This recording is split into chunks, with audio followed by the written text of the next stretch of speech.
was being in the field with people in the places where they live. It gives us an opportunity to expand our friendships, expand our relationships, because we're all passionate about something. And maybe this sums it up, is the reason why we're here. The USGBC vision, it's a bold vision of green buildings and communities for all within a generation. So I usually start talking based off of this. And so it's always good to be with kin who believe in this mission and are working every single day for that. So Shane and I are going to talk a little bit about some of the programmatic stuff and the basis of why we're doing these things. And then we really want to just start a conversation with you. We are going to talk, even though the title of it is, talk less, do more. We are going to talk for a little while because it's important for those of you who haven't heard me talk incessantly about this already, for folks to have a background of what we're doing. Is it not loud enough? Okay. There we go. I won't sing, I promise. So we will give you a bit of a background and then get into some of the details, but we want to spend most of this time conversing with you. Shane and I just came in from Tulsa, where we did something very similar yesterday, and it doesn't look anything the same. Because we learned a lot, and that's what we do. We like to get out of our ivory tower in Washington, D.C., get off of WebEx and see people face to face and get real, true, honest feedback about what we're doing. Because the reason we're doing any of it is not for us, it's for this movement, and it's fueled by you guys. Everything that we're doing in the green building world is fueled by the people on the ground. So just a bit of background about who we are. So as I said, Brian Snow, Community Advancement. I've been with USGBC for about 7 years. Formerly worked in education. Before that, I worked for the Green Building Alliance, which is the Western Pennsylvania chapter. Before I worked for the Green Building Alliance, I was an intern at the chapter. Before that, I was a volunteer at the chapter. So I've been around way too long and have held a little, worn a couple of different hats in this. So that's a bit of my background, and I'm gonna just let Shane, you wanna do it during yours? Okay. So, where did I put the clicker? So we're all here for one reason, and it's ultimately to see this vision of green buildings, communities for all. The places where we live, we work, we play, be healthier, more resilient, allow for more opportunities for people. And we've done a pretty, when I say straight talk, I'm going to say, we did a pretty kick-ass job at this so far. 20 years, and we've got thousands of people engaged. Thousands of member companies at the national level, thousands of people on the ground. Our green schools, we've made an incredible impact, and kids are going to school in places that are healthier. We've made a pretty significant dent in advocacy. As we know, there's a lot more that we need to do and a lot more challenges moving ahead, but we're kicking some butt on that. So we could just go through and see all of these different successes that we've had. And it's all because of volunteers. It's all because of the people on the ground that are giving over, in our estimates, over 500,000 hours of volunteer time every single year in the USGBC community, at the local level, the national level. 500,000 hours a year. That's like $15 million worth of your time that you're giving to this movement. So just let that number sink in. It's not going unnoticed. Our friend Paul Hawken, I like this quote, which kind of tells the power of what we've been able to do. Unlike any other organization or movement within sustainability, we've made a dent. We've made a huge impact. And in his book, Blessed Unrest, he talks about how there's no clear leader in this sustainability movement. Unlike you think of the civil rights movement, there's a clear leader that comes to mind. You think of the women's movement, there's a clear leader that comes to mind. So many movements, there's a clear leader. And in sustainability, oftentimes we're fighting against each other. There's no clear leader. But what he says is that USGBC is probably the best poised to be that leader. So everybody give ourselves a pat on the back, a round of applause for the amazing work that we've done.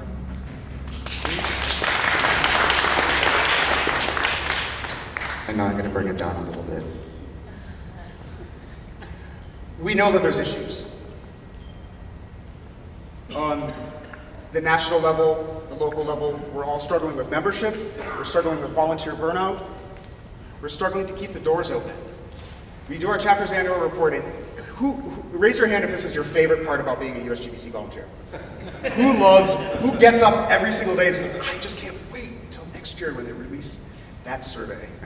But if you haven't done it, please give us that information. It's absolutely critical to being able to figure out how we can support you. Nothing that we do is without information from the ground, from the marketplace, from you guys. So this is one of those critical areas. But we know that membership is going down, volunteerism is going down, all of these things are going down, and something needs to change. We've celebrated 20 years as an organization. We've done some great stuff. We've made a huge impact. We know that. What's next? So the definition of insanity is trying to do the same thing over and over and over again and expect a different result. We can't do the same things that we've been doing forever. We want to take it to that next level. We need to change. And with change comes a bit of unease. Nobody, well not nobody, very few people like change. It causes a lot of angst and uneasiness, but we know that we need to change. And so many of us are working towards that change, and the folks in this room are doing that. So change is an opportunity. So as we know that we're moving in a different kind of blue sky, into a different area, know that that change is always going to come with a bit of unease, but also a lot of opportunity. So what are we trying to do? We want to restore the romance. Who's heard Kimberly Lewis talk about restoring the romance? Okay, so restoring the romance takes us back to that time when there was 11 green buildings, and people got so excited about telling the stories of what they did in that building, how they got that building to be green. And they were telling stories all the time, trying to convince other people and proselytize what we're doing as a community. And that's how the movement started. So yesterday, Shane and I were in Tulsa with Rob Watson, known by some as the father of LEAD. And he told a bit of that story. And every time I hear it, it's like, yes, how do we get back to that point? We were so excited every single day. And it's not about, the documentation of the building, the documentation for the chapter's annual report, what the problems are on all of our 77 websites. That's not romantic. That's not fun. So we need to evolve what we're doing. We need to evolve our network. We need to collaborate more amongst each other, amongst the people in our chapters, amongst our chapters themselves, amongst national and the chapters, amongst new partners that are out there, with our old partners that have been at the table and supported us. And together we're going to be able to catapult the vision forward for the next 20 years. So, who has read the USGBC strategic plan? Okay. What is that, maybe 15%? I'm not good at math. So, what we do as an organization is grounded in principles. When you have principles, they can guide you, and it's always that place for a gut check. So I want to share these with you, because if you haven't looked at the strategic plan, I please encourage you to do that. It's based off of market intelligence and a collaborative effort by every aspect of the green building marketplace to guide us forward into this future. And I know oftentimes we get together in our chapters or at the regional level and we talk about what's our strategy and this and that. Well, we have done a lot of that work. And I would venture to say that anybody who's gone through strategic planning has probably come up with very similar things. So how do we move the ship together to accomplish the things that are in this strategic plan? So I just want to share what those are. So it's expanding the marketplace. This is what we've done an amazing job at. We've changed the marketplace, the way the buildings are designed, the way that our communities are designed, the way that our products are done. Amazing work. Sustainable cities and communities.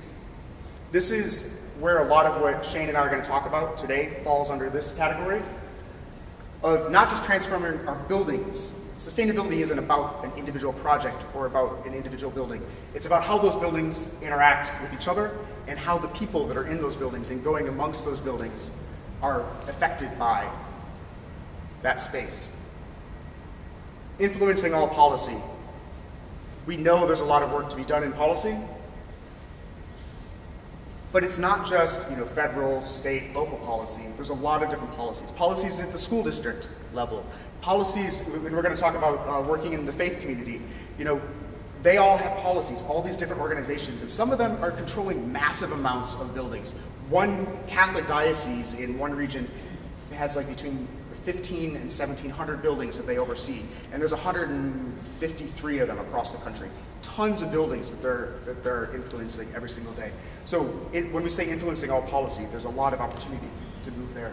Strengthening the link around human health and well-being, and achieving a higher mission impact. This is the other area where you guys come into play. This is about organizational excellence. We went through a pretty major overhaul with our staff, and there's a lot of turmoil, and we changed things over, and I feel like our staff is in a much better position now, and that's part of what we're doing in organizational excellence. What we want to do is try to mobilize all of the people in the USGBC community and help everybody succeed in the way that they are. So that's also included in here. So if you haven't read this, there's a lot that pertains to stuff that you guys are doing, and I think can be incredibly helpful. So when we talk about evolving the network and restoring the romance, what are we going to do? We've done a pretty good job of networking, of educating the public, and doing professional development, and of advancing policy in many areas. These are kind of the buckets that things have traditionally fallen into. But we need to do more. We need to focus more on strategic alliances with new organizations, new partners, because at the end of the day, we spend 90% of our time inside of buildings. So it's not just architects, engineers, contractors, facility managers that need to be at the table. People are making decisions every single day about their buildings and about their built environment. And they're not here. They're not members of USGBC. They're not supporters. They're not at the table. They don't know who we are. And sometimes when we say green buildings, green buildings are regenerative, so that they glaze over. They don't know what we're even talking about. But you find that there's actually a common ground. So those strategic alliances, outreaching, and making good as a public benefit organization. How many people know the difference between a 501c3 and a 501c6? A few of you? Okay. Anybody want to tell us a quick difference? Yeah? 501c6 is a trade association, and a 501c3 is a charitable association, charitable organization. One, with the C6, you can't deduct your donations.